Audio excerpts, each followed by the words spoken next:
এইচএসসির বাকি পরীক্ষা যেহেতু আর হচ্ছে না, মোটামুটি এটুকু শিওরই। তো এখন এই মুহূর্তে এইচএসসি 24-এর মনে অনেক প্রশ্ন যে ভাই তাহলে এখন কিভাবে কি করব, কি প্রস্তুতি নিব, নাকি হচ্ছে আমাদের রেজাল্ট কিভাবে হবে। তো সব কিছু মিলে তোমরা বিশাল একটা খারাপ অবস্থার মধ্যে আসো বলা যায়। কারণ যদিও তোমাদের অটোপাস হচ্ছে বা এক্সাম আর হচ্ছে না বাকি এক্সামগুলো, এতে অনেকেই খুশি থাকলেও একটা কথা আজকে বলে রাখি, তোমরা মিলিয়ে দেখো যে অনেকেই আসো যাদের রেজাল্ট দেখবা যে তুমি যেটা আশা করো নাই এরকম খারাপ চলে আসবে। আবার অনেকেই দেখবা যে বেশ ভালো রেজাল্টও চলে আসছে, এরকমও পাওয়া যাবে অনেক। কিন্তু অনেকের দেখবা যে একদম মানে ড্রামাটিক্যালি তোমার রেজাল্টটা খারাপ চলে যায়, তুমি এক্সপেক্টই করো না, এরকম হইতে পারে। কারণ একটা বিষয় এখনও শিওর না, যেহেতু অলরেডি কিছু কিছু তারা জানাইছে যে তোমরা মোটামুটি এতটুকু নিউজে দেখলাম যে বলা হয়েছে যে এক্সামগুলো তোমরা অলরেডি দিছো সেখান থেকে মোটামুটি তারা ভিত্তি করে রেজাল্টটা করার চেষ্টা করবে। তারপরেও একটা কথা বলে রাখি, অনেক জায়গায় কিন্তু হচ্ছে দেখবা যে 2-3টা এক্সাম হয়েছে, আবার অনেক জায়গায় তুমি দেখবা যে ফিজিক্স যে পরীক্ষা সেই পরীক্ষার খাতাও পুড়ে গেছে। তো এখানে কিন্তু সম্ভাবনা আছে যে তোমাদের এসএসসির যে রেজাল্ট সেইটা থেকে কিন্তু কিছু রেজাল্ট টানাটানি হবে। তো এটা তোমাদেরকে জানাক না জানাক সেটা কিন্তু তারা মানে বোর্ড কিন্তু এটা করতে পারে, কারণ অনেক জায়গায় কিন্তু সেই খাতাটুকু নাই, খাতা কিন্তু পুড়ে গেছে। তো এটাও কিন্তু আসলে একটা ভাবার বিষয়। তো যাই হোক, এখন যেটাই হচ্ছে, এখন তুমি এই মুহূর্তে কি করতে পারো সেটা একটু বলি। তোমাদের কিন্তু মোটামুটি এইটুকু মাথায় রাখতে হবে, তোমার এসএসসির কী অবস্থা এটা মাথায়ও কিন্তু রাখতে হবে। তুমি যদিও একটু একটু জানা গেছে যে যদি এই ব্যাপারটা 2-1 দিনের মধ্যে একদম খোলাসা করে দিবে, বলে দেওয়ার কথা, তারপরে যদি না বলে তুমি এখন যেটা করতে পারো, তুমি তোমার জায়গা থেকে সেফ থাকার জন্য কি করতে পারো, যে তুমি তোমার এসএসসির যে রেজাল্ট সেটার উপরে বেস করে যে তুমি কি আসতে পারে, তোমার তো জানাই আছে আমার এসএসসিতে বেশ ভালো ছিল, বেশ খারাপ ছিল, মোটামুটি সেটা তো একটু জানোই। আর তোমার এইচএসসি পরীক্ষাগুলো কেমন হয়েছে সেটা তো মোটামুটি আইডিয়া আছেই। তো এর উপরে বেস করে মোটামুটি ধারণা করে তোমাকে কিন্তু এখন একটা প্রস্তুতি শুরু করতে হবে। কারণ সামনে যে অ্যাডমিশন সময়টা আসছে, বেশ দীর্ঘ একটা অ্যাডমিশন সময় কিন্তু মোটামুটি পাওয়া যাবে।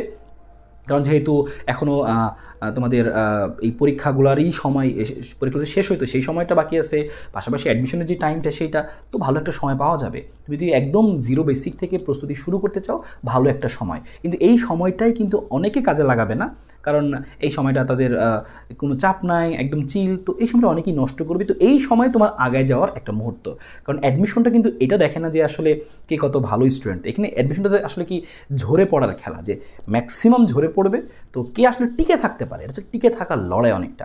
তো এখানে তুমি যদি একটু আগায় রাখতে পারো নিজেকে, এটাই তোমার লাভ। তো আমি সর্বোপরি যেটা বলতে চাই, 2-1 দিন একটু ওয়েট করো, কিন্তু তারপরেও যে কথাটা বললাম যে এসএসসির যে রেজাল্টটা সেটা তোমার মোটামুটি একটা ধারণা নিয়ে তুমি ঠিক করে ফেলো যে আমি কি মেডিকেল প্রস্তুতি নিব, আমার কি মেডিকেলের ফর্ম তোলার মতো হচ্ছে আমি রেজাল্ট আমার আসবে, নাকি আমি ইঞ্জিনিয়ারিং প্রস্তুতি নিতে পারবো কিনা, আমার রেজাল্ট ওরকম আসবে কিনা, নাকি আমি ভার্সিটি গুচ্ছ প্রস্তুতি নিলে জন্য আমার জন্য বেস্ট হয়। তো এইটা একটু চিন্তা ভাবনা করো, করে মোটামুটি প্রস্তুতি শুরু করে দাও।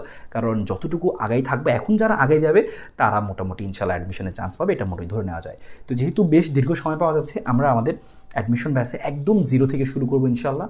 যে তুমি আগে যেগুলো পড়ো নাই, যেগুলো গ্যাপ আছে, কোনো সমস্যা নেই, একদম ওইভাবে করে আমরা আস্তে আস্তে সময় নিয়ে ইনশাল্লাহ এগিয়ে যেতে পারবো। তো তোমাদের এগুলো নিয়ে, এই অ্যাডমিশন নিয়ে যাদের যে ধরনের আর কি পরামর্শ প্রয়োজন, বা হচ্ছে তুমি ভার্সিটি প্রস্তুতি নিবা নাকি ইঞ্জিনিয়ারিং প্রস্তুতি নিবা নাকি মেডিকেল প্রস্তুতি নিয়ে মাঝখানে আবার বিপদে পড়তে পারো, তো সব কিছু চিন্তাভাবনা করো। এবং এগুলো নিয়ে যদি কোনো পরামর্শ জানতে চাও, তাহলে আমাদের এই হোয়াটসঅ্যাপ নাম্বারটায় মেসেজ দাও, তাহলে ইনশাল্লাহ আমরা সেখানে তোমাকে আমি হেল্প করার চেষ্টা করবো। অ্যাডমিশনের এই প্রস্তুতিকে তুমি যদি এখন থেকে শুরু করতে চাও, তাহলে আমাদের সাথে যুক্ত হয়ে যেতে পারো। আমাদের ভার্সিটি প্লাস গুচ্ছ ব্যাচে ফিজিক্স, কেমিস্ট্রি, ম্যাথ আমরা একদম জিরো বেসিক থেকে ইনশাল্লাহ শুরু করবো। যেহেতু তোমাদের পরীক্ষা হচ্ছে না, তো এই সুযোগে তোমাদের একটা অফার, আমাদের একটা মেগা অফার আমরা দিছিলাম যে 2999 টাকা, আমাদের 3999 টাকার এই কোর্সটি আমরা মাত্র 2999 টাকার অফারটি কালকে রাত 12টা পর্যন্ত থাকবে। তো তোমরা যারা যারা যুক্ত হতে চাও অবশ্যই এই হোয়াটসঅ্যাপ নাম্বারে মেসেজ দাও, এবং হচ্ছে ডিসক্রিপশন বক্সে ডিটেলস দেওয়া আছে, সেখান থেকে তোমরা আমাদের এই ব্যাচে যুক্ত হয়ে যাও। ইনশাল্লাহ খুব ভালো একটা আমরা শুরু করবো, জার্নি করবো। এবং অফলাইনে যারা যুক্ত হতে চাও, ভার্সিটি প্লাস গুচ্ছ ব্যাচে আমার আন্ডারে সরাসরি আমি তদারকি করবো, সেখানে 20 থেকে 25 জন নিয়ে আমাদের ব্যাচটি হবে। তো এই ব্যাচে আমাদের কয়েকটা সিট এখনও খালি আছে। তোমরা যারা ভার্সিটি প্লাস গুচ্ছ ব্যাচে থাকতে চাও, এখানে আসতে চাও, সরাসরি এখানে তোমাদের সমস্ত দায়িত্ব ইনশাল্লাহ গুছিয়ে দিব আমি, একদম নিজে থেকে। তোমার কোথায় কী সমস্যা হচ্ছে সব কিছু সামনে থেকে করে দেবো ইনশাল্লাহ। তো তোমরা যারা ভাইয়ের পড়া বুঝো, তারা কিন্তু আমাদের এই হোয়াটসঅ্যাপ নাম্বারটাতেই অফলাইনের ভার্সিটি ব্যাচের জন্য তোমার সিটটা বুকিং করে ফেলতে পারো। তো দেখা হচ্ছে সবার সাথে, শুভকামনা, আল্লাহ হাফেজ।